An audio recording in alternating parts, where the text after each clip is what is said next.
करवाया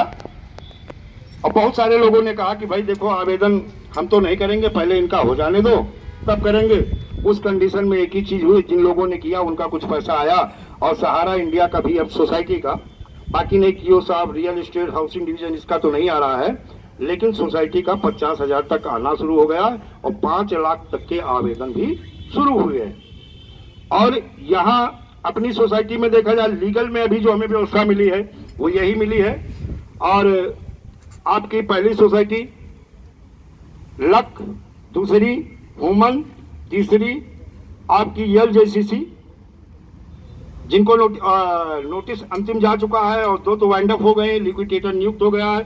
deputy commissioner, जिला magistrate और एक अतिरिक्त जिला रजिस्ट्रार, इनकी नियुक्ति हो गई है। और हमें लगता है हेड ऑफिस अपना यही था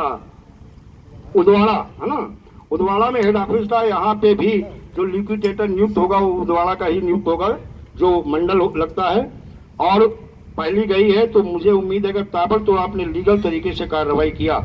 तो टाइम नहीं लगेगा, स्वर्णेश्वर क्रेडिट कोऑपरेटिव सोसाइटी को भी लिक्विडेटर मिल जाएगा। और लिक्विडेटर मिल जाएगा तो केंद्रीय कानून 62 की धारा का अगर इस्तेमाल करते हैं, वही मांग भी हमारी है, क्योंकि इस कानून में जो प्रावधान है वही मांग है कि तेजी के साथ कार्रवाई करते हुए, इनकी धाराओं का इस्तेमाल करते हुए जो ठग हैं, जिन्होंने स्कैम किया है, उनकी भी चल अचल संपत्ति को अटैच किया जाए और अटैच करके अति शीघ्र पीड़ित जमाकर्ताओं का भुगतान विधि सम्मत तरीके से सुनिश्चित किया जाए। सर लीगल तरीका भी हमारे पास यही है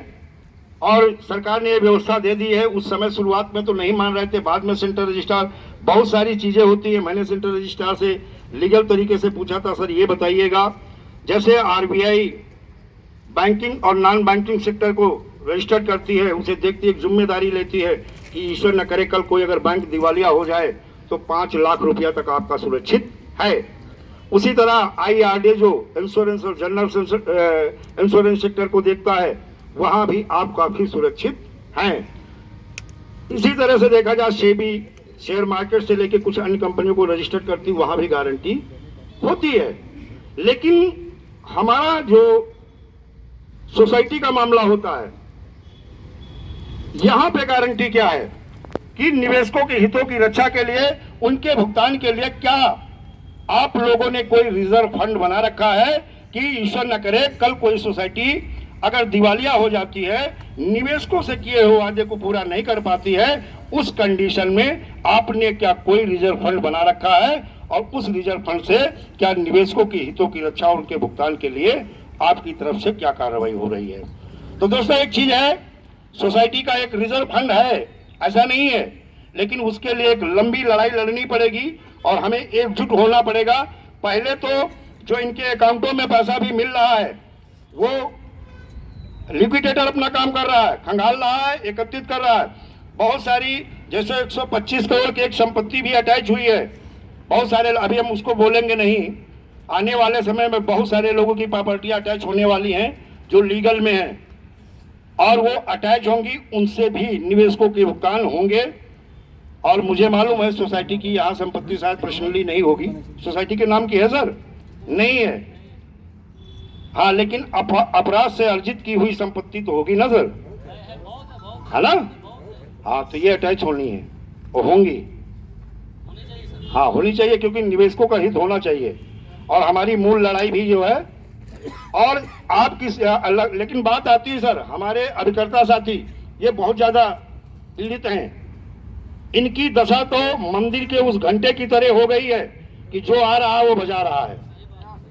यह कंडीशन है एजेंटों की।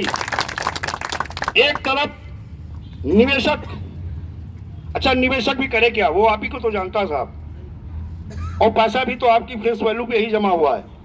वो जाए तो कहां जाए, वो तो डायरेक्टर को जानता नहीं, समीर अग्रवाल को जानता नहीं, है ना,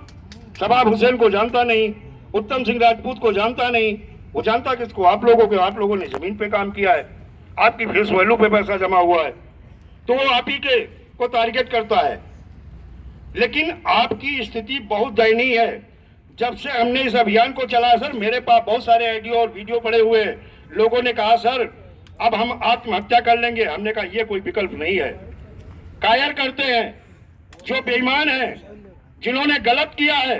उन्हें करना चाहिए। अगर बेईमान और मक्कार लुटेरे नहीं कर रहे हैं तो आपको आत्महत्या करने की जरूरत नहीं है। हम और हमारा संगठन और हमारा कानून, हमारा संविधान आपके साथ खड़ा है और हर एजेंट को जो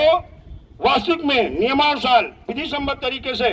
ईमानदारी के साथ काम किया है, उसके साथ हम भी खड़े हैं और शासन प्रशासन भी खड़ा होगा। इसके लिए उन्हें बाध्य कर देंगे। राजस्थान में आदर्श क्रेडिट कोऑपरेटिव सोसाइटी को लेकर के डीजीपी का एक आदेश हो गया था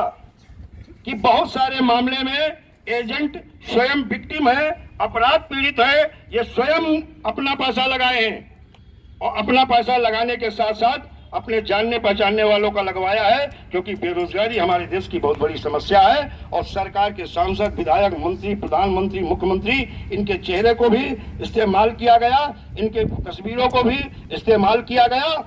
और सरकार के सांसद, मंत्री, विधायकों ने मंच को साझा किया है। तो हम लोग भरोसा करके अपना पैसा लगाए और अपने जानने पहचानने वालों का जमा भी करवा दिया है। तो यह चीज है।